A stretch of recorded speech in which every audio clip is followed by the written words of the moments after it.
ক্রমাগত সব গুলিয়ে যাচ্ছে। কলকাতার একটা ল কলেজে একটা ধর্ষণ ঘটেছে, সেই সময় ধর্ষণের ভিডিও তুলে রাখা হয়েছে, ধর্ষিতাকে ব্ল্যাকমেল করা হবে বলে। প্রচুর মানুষ স্বাভাবিকভাবেই এই ধর্ষণের বিরুদ্ধে প্রতিবাদে উত্তাল। একই সঙ্গে প্রচুর মানুষ ধর্ষণের এই ভিডিওটা দেখতেও খুব উৎসাহী। গুগলে Kolkata law college rape video এত বেশি সংখ্যক সার্চ দেওয়া হয়েছে যে ইংরেজিতে যাকে বলে ব্রেকআউট ক্যাটেগরিতে সেটা পৌঁছে গেছে। মানে প্রচুর মানুষ এই ভিডিওটা দেখতে চেয়েছে। কেন দেখতে চেয়েছে? কেউ কেউ হয়তো দেখতে চেয়েছে দেখে শিউরে উঠবে বলে, এবার ভাগো কিরকম করছে। আর অনেকেই হয়তো দেখতে চেয়েছে এ থেকে যৌন আনন্দ পাবে বলে। এখন এতে কোনো সন্দেহ নেই যে অন্য লোকের যৌনতা দেখলে আমাদের যৌন আনন্দ হয়। এই প্রবণতাকে বলে দর্শকাম। আমরা যখন পর্নোগ্রাফি দেখি তখন হয়তো ছোট কোনো দৃশ্য দেখি কোনো একটা সিনেমা থেকে, বা হয়তো এই জন্যই তোলা একটা ছোট দৃশ্য দেখি, তার মানে হচ্ছে সেখানে টাকার বিনিময়ে কিছু লোক যৌনতা করতে সম্মত হচ্ছে। অথবা আমরা দেখি কোনো যুগল নিজেরা সঙ্গম করছিল, হয়তো মোবাইলে রেকর্ড করে রেখেছিল, পরবর্তীকালে দেখে আনন্দ পাবে বলে সেটা কোনোভাবে ফাঁস হয়ে গেছে। এবার পর্নোগ্রাফি দেখা উচিত কিনা, বা কারো ব্যক্তিগত নিভৃততম মুহূর্ত ফাঁস হয়ে গেছে বলেই দেখা উচিত কিনা, সেই প্রশ্নগুলো এখন সরিয়ে রাখলাম। পর্দায় আমরা যা দেখছি সেখানে কয়েকজন প্রাপ্তবয়স্ক পরস্পরের সম্মতিক্রমে যৌনতা করছে এবং তার মধ্যে একটা আনন্দ প্রয়াস রয়েছে। কিন্তু যে লোকটা ধর্ষণ দেখতে চাইছে সে লোকটা তার মানে অত্যাচার দেখতে চাইছে, নিগ্রহ দেখতে চাইছে, অপমান দেখতে চাইছে। অন্যের অত্যাচার দেখে আনন্দ পাওয়ার যে প্রবণতা তাকে বলে ধর্ষকাম। তার মানে তার মধ্যে এক্ষেত্রে শুধু ধর্ষকাম নেই, ধর্ষকামও রয়েছে। কেউ বলতে পারে তুমি তো তাহলে ধর্ষকের সমান, বা অন্তত ধর্ষকের সহকারীর সমান যারা ভিডিওটা তুলে রাখছি। তোমাকে আমি ঠিকঠাক মানুষ বলে মনে করবো না। আরেকজন বলতে পারে না না ওরকম বলো না, ওটা একটু বাড়াবাড়ি হচ্ছে। তা নয়, আপনি বললেন না না না ও মিছিলে আমার পাশে হাঁটবে না, বিকেলবেলা ধর্ষণের ভিডিও দেখে আনন্দ পেয়েছে, সন্ধ্যেবেলা আমার পাশে পাশে মোমবাতি নিয়ে মিছিলে হাঁটছে ধর্ষণের বিরুদ্ধে, এই ভণ্ডামি মেনে নেবো না, যা ও বাতিল।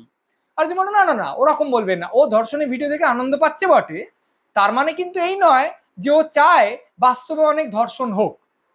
ধর্ষণ যে করছে আর ধর্ষণের দৃশ্যটা দেখে যে একটা যৌন আনন্দ পাচ্ছে, এই দুজনকে আপনি যদি বিকৃত রুচিরও বলেন তাহলেও সেইখানে মাত্রার তফাৎ আছে।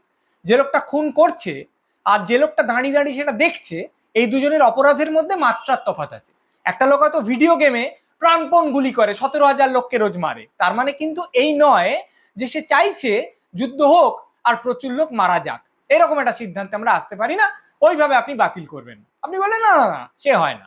আরে বাবা, যে মনোবৃত্তিটার বিরুদ্ধে আমার আন্দোলন, সেই মনোবৃত্তি শিবিরে যে থাকে বা অন্তত তার সমীপবর্তী শিবিরে যে থাকে, সেই লোকটার সঙ্গে আমি পাশে হাঁটবো, তাহলে তো এই আন্দোলনটা কোনো অর্থ হচ্ছে না, কোনো তাৎপর্য নেই, পুরো জিনিসটা তো ভেস্তে গেল। আমি তা করবো কেন? তখন হয়তো আরেকজন আপনাকে বললেন দাঁড়ান দাঁড়ান, ধরা যাক একটা রাজ্যে একটা আন্দোলন হচ্ছে যেটা অনেক কিছুর সঙ্গে পিতৃতন্ত্রের বিরুদ্ধেও আন্দোলন, নারীর সার্বিক মর্যাদা রক্ষার আন্দোলন। এবার সেই আন্দোলনে কিন্তু অনেক লোক সামিল হচ্ছে যারা সৎ ক্রোধ নিয়ে, সৎ ক্ষোভ নিয়ে সামিল হচ্ছে, কিন্তু তারা পিতৃতন্ত্রের পাড় সমর্থক। তারা মনে করে মেয়েদের টাইট জামা পরা উচিত নয়, খিস্তি করা উচিত নয়, সিগারেট খাওয়া উচিত নয়, অনেক ছেলে বন্ধু থাকা উচিত নয়, রাত করে বাড়ি ফেরা উচিত নয়। একই সঙ্গে কিন্তু তারা একটা মেয়েকে চূড়ান্ত অপমান করার বিরুদ্ধে, ধর্ষণের বিরুদ্ধে। তাকে কি তুমি আন্দোলনে নেবে না? আপনি বলেন না আমি নেব না। তখন কিন্তু সে বলতে পারে আরে বাবু, তুমি যদি এই রকম ভাবে চলো, অর্থাৎ একদম তকতকে পরিপূর্ণ সমজদার একেবারে নীতি প্রস্তুত মানুষকেই তুমি শুধু সঙ্গে নেবে, ওই আন্দোলনটার যে কেন্দ্রীয় আদর্শ রয়েছে সেটাকে যে সম্যকভাবে আত্মীকরণ করতে পেরেছে শুধুমাত্র তাকে তুমি সঙ্গে নেবে, তাহলে কিন্তু তুমি তোমার পাশে আর কাউকে পাবে না। এমনকি আয়নায় ঠিকঠাক নজর চালালে দেখবে তুমিও হয়তো কোনো কোনো মুহূর্তে নীতিচ্যুত হচ্ছ। ওইভাবে কখনো কোনো আন্দোলন হয় না। তার চেয়ে তুমি সকলকে নিয়ে চলো, স্বল্প মেয়াদে একটা সাফল্য অর্জন করো, দীর্ঘ মেয়াদে তুমি এদের সবাইকে সচেতন করার, জাগ্রত করার প্রকল্প গ্রহণ করো। এখন কে ঠিক বলছে? এর যুক্তি শুনলে মনে হয় এ ঠিক বলছে, ওর যুক্তি শুনলে মনে হয় না না এই বোধহয় ঠিক বলছে।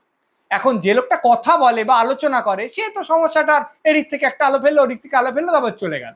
কিন্তু যে লোকটা আন্দোলন করছে, যে লোকটা রাস্তায় নামছে, তাকে তো তত্ত্বও বুঝতে হবে, প্রয়োগও বুঝতে হবে, উচিত কি তাও বুঝতে হবে, কোনটা বাস্তবে কতদূর সম্ভব তাও বুঝতে হবে।